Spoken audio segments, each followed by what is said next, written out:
你知唔知啊？要用幾多快門先可以捕捉一座2000多年前嘅廣州城？喺啱啱結束嘅6月啊，我就同一班老朋友、新朋友一齊行咗4期發現廣州嘅 City Walk， 4個區域，4段唔同嘅主題故事。漫步喺廣州嘅西關，本來以為西關就係帶住大家影下西關大屋、騎樓、滿洲窗，但係當我哋經過荔枝灣大戲台嘅時候，我哋睇到咗95歲嘅老人家帶住8歲嘅孫女喺度唱粵劇。當經過西關小巷嘅時候呢，91歲嘅西關老婆婆邀請我哋入屋參觀，你就會明白啊，咩叫做廣州人嘅人情味濃過老火靚湯。其實啊，最動人嘅風景係街頭巷尾嘅人情冷暖，係無需修飾嘅日常煙火，亦都係廣州最溫厚嘅底色。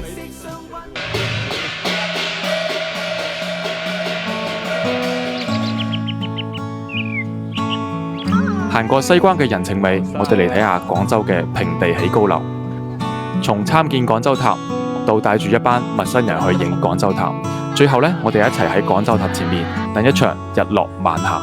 呢個時候睇住呢座廣州嘅地標，佢喺度提醒我哋，真正嘅浪漫啊，唔一定係鮮花同玫瑰，亦都可以係放慢腳步，抬起頭睇一個天，享受當下。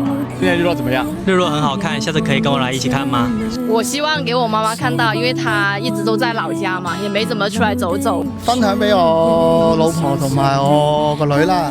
我想分享給我這位朋友，希望下次還能跟他一起拍日落。所以我們想把今天晚上的日落送給沒有來得及抬頭的朋友們。廣州塔又何止係600米嘅高度呢？佢係我哋呢代人共同奮鬥、共同見到呢個城市嘅見證。東山口從潮到風濕到淋到全身濕，但係我哋呢班人依然喺雨中堅持住，打住遮尋找潮流嘅定義。7歲嘅小朋友用佢稚嫩嘅視覺拍下關於潮嘅定義。其實啊，咩叫潮呢？佢咪就係骨子裏入邊嘅廣州精神咯，自己舒服就得啦。潮嚟潮去都係廣州城市入邊嘅包容同埋張力。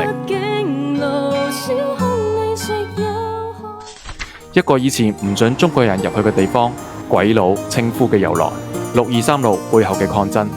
而家我哋可以隨意行喺8年青石板上面一齊打卡影相，喺記憶同埋進步當中，我哋一齊創造咗一場特別嘅對話。你想同自己10年前講啲咩呢？又想同10年後嘅自己講啲乜嘢呢？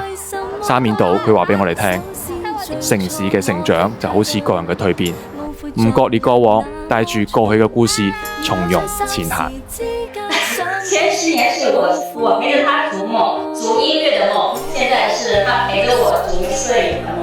然後我那天翻照片，我就發現我跟老公的頭張照片，跟女兒頭張照片都好省。有這個機會，我就想把他帶過來，我們再重新拍一張跟他一模一樣的同桌照片。4次嘅城市慢半拍，4個主題，4次嘅自我對話，都令我深刻咁感受到啊，其實人生真係同攝影好似㗎，唔係快門撳得越快就越好嘅，半按快門嗰一刻嘅等待同埋聚焦，都決定咗影像係咪有靈魂。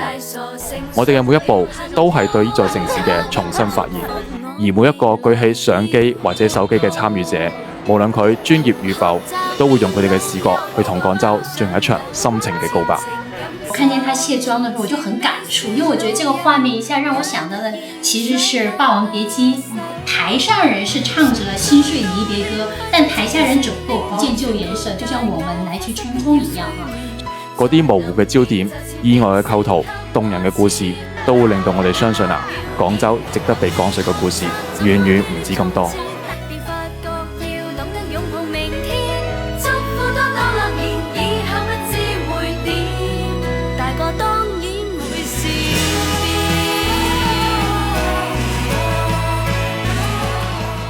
我係阿斌，我想邀請你繼續參加我哋嘅城市慢半拍，一齊用腳步丈量，用城市嚟記錄，城市慢半拍，等住你繼續嚟參與。